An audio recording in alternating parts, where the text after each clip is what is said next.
Fíjate, fue un momento muy difícil para todas las personas y especialmente para los niños. Yo he dicho que los niños fueron los primeros en sentir el sismo, pero van a ser los últimos en recuperarse. Creo que estamos en un momento todavía de poder asimilar el trauma que generó este episodio tan complejo. Y lo he dicho, un terremoto puede durar apenas unos minutos, pero sus consecuencias en la vida de los niños pueden permanecer durante años. Por eso la emergencia no termina cuando se retiran los rescatistas o cuando disminuye la atención pública. Para muchos niños comienza otra etapa: afrontar pérdidas, recuperar rutinas, reencontrarse con familia, volver a la escuela cuando eso sea posible y sentirse seguros nuevamente. La verdadera recuperación tendrá que medirse también por nuestra capacidad de acompañarnos y garantizar que ninguno quede fuera de la protección que necesita. Ahora bien, me voy a ir de lo más grave a lo menos grave, porque todo es muy grave, porque para un niño su único estado ideal debería ser tener familia, alimentación, educación y tiempo de recreación para crecer y desarrollarse sanamente. O sea, todo lo que ocurre es grave, aunque solamente hayan perdido el apartamento o la casa. Pero me voy a ir a aquellos que se quedaron sin nada, que tienen que ir o a un, no sé si se llaman albergues todavía en Venezuela, o casa de reposo, casa de abrigo, etcétera, y que de alguna manera van a estar susceptibles a la búsqueda o de una familia sustituta o del familiar más cercano y en el caso más extremo de la adopción. ¿Qué evaluación nos puedes dar en ese sentido, Carlos? Mira, a ver, la separación familiar es un riesgo de protección, pero no ha sido lo predominante en la emergencia. Comenzando las primeras semanas del terremoto, se había afirmado que en redes sociales que 500 niños, 300 niños estaban solos, deambulando por las calles, y eso no fue cierto.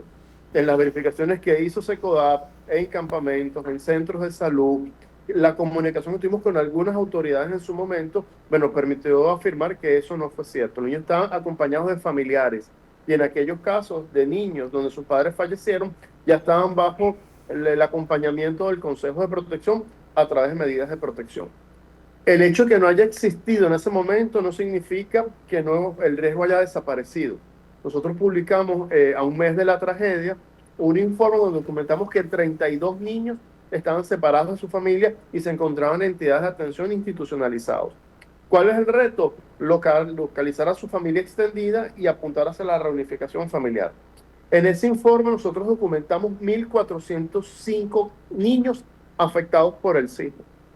Esta es una fotografía muy parcial, es una fotografía que yo puedo decir incluso que está movida, pero es el piso de la documentación.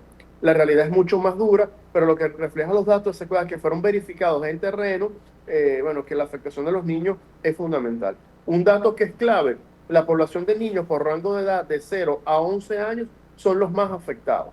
Encontramos en ese rango de edad 221 fallecidos y 273 desaparecidos.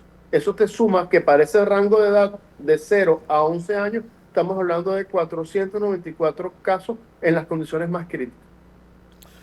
Ahora, aquí hay un tema de atención. Vamos a ser honestos. Yo no sé en qué estados puedan estar ahora, pero si el país ha desmejorado mucho, no deben haber mejorado mucho las casas de abrigo o centros de atención, como quiera que se llame. ¿A qué me refiero con esto? En que luego de la tragedia de Vargas, en 1999, y el Estado no estaba tan deteriorado y los recursos económicos del Estado no estaban tan deteriorados como hoy, logró establecerse que posterior a eso, a posterior a la tragedia de Vargas, en el propio Estado Vargas, que en ese momento se llamaba Estado Vargas, hoy Estado La Guaira, de forma caprichosa, el aumento de la delincuencia fue relativamente importante. Muchos entraron en el análisis que la mala atención por parte del Estado, que el mal manejo de la situación de desamparo, pues obviamente devino en que muchos jóvenes o niños tomaron caminos equivocados. Hoy existen organizaciones como ustedes, que ya existían en la época de Vargas, pero que están mucho más diseminadas, mucho más crecidas, mucho más sólidas, y ustedes están prestando una atención que yo no dudo en calificar de óptima. ¿Qué podemos proyectar para la atención de estos niños, niñas y adolescentes que en este momento se encuentran en esta situación? Fíjate, hay algo que es importante. En el momento del deslave de Vargas, en el año 99, la LOCNA no existía. O sea, no había un sistema de protección consolidado. Estaba en periodo de vacacio porque la ley entró en vigencia a partir del año 2000. Así es. No había un sistema de protección, había una sociedad civil, bueno, que hacía algún tipo de acciones, pero muy incipiente, y un Estado que no tenía instancias especializadas de protección. Por eso, bueno, la tragedia de Vargas, bueno, fue tan compleja en términos de niñez, y esto no significa que no sea igual. Tenemos unas capacidades institucionales también mermadas, también comprometidas, pero bueno, hay algún tipo de respuesta. Eh, Hay una respuesta, bueno, que fue tardía, que fue fragmentada, digo desde lo público, pero bueno, algo positivo, bueno, que hubo consejos de protección, que a pesar de que la sede se cae, se logró instalar el consejo de protección y han permitido hacer algún tipo de atención. ¿Cuál es el gran desafío del término de los datos? Datos desagregados, actualizados, de lo que sea posible en términos de cómo está afectado el sismo a los niños. Fíjate que a un mes no hay una cifra oficial de cuántos niños fueron afectados. Nosotros estamos sacando el piso, no el techo, no la magnitud completa. ¿Eso qué significa? Por ejemplo, ¿cuántos niños tienen medidas de protección? ¿Cuántos fueron atendidos en centros de salud? ¿Cuántos niños fueron reubicados con otros familiares? Que ahí tiene el Estado competencia. ¿Cuántos niños cambiaron de municipio? Creo que hay una cantidad de datos que son importantes para darle magnitud al impacto que tuvo en la niñez. Pero en medida que yo tengo el dato, yo puedo priorizar las acciones. Hay atención, yo creo que en los campamentos se cubre lo básico, pero en términos de niñez hay que transversalizar la protección. ¿Qué significa esto? Servicios de salud mental y apoyo psicosocial, servicios de nutrición, servicios de atención a la familia. Hemos identificado mucho la parentalización de los niños. El manejo de esta situación de cara a que el control de daño sea lo más certero posible para que estos niños puedan aprovechar el país y el país pueda tener en estos niños mañana jóvenes y adultos formados para servir. Claro, se habla que la sociedad venezolana es muy resiliente porque hemos pasado por distintas circunstancias muy difíciles y seguimos acá. Así es. Pero requiere factores de protección, requiere que el niño sea protegido, que sea escuchado, que sea atendido, que la familia tenga el soporte necesario para poder salir adelante frente a un hecho violento que sin duda va a causar una marca. Somos distintos desde el 24 de junio. Pero que es importante tener presente, cuando disminuyen las cámaras, los rescatistas, la atención de la emergencia, los niños no pueden desaparecer de nuestras prioridades, no pueden desaparecer de nuestros discursos. Los riesgos cambian, pero la obligación de protegerlos permanece.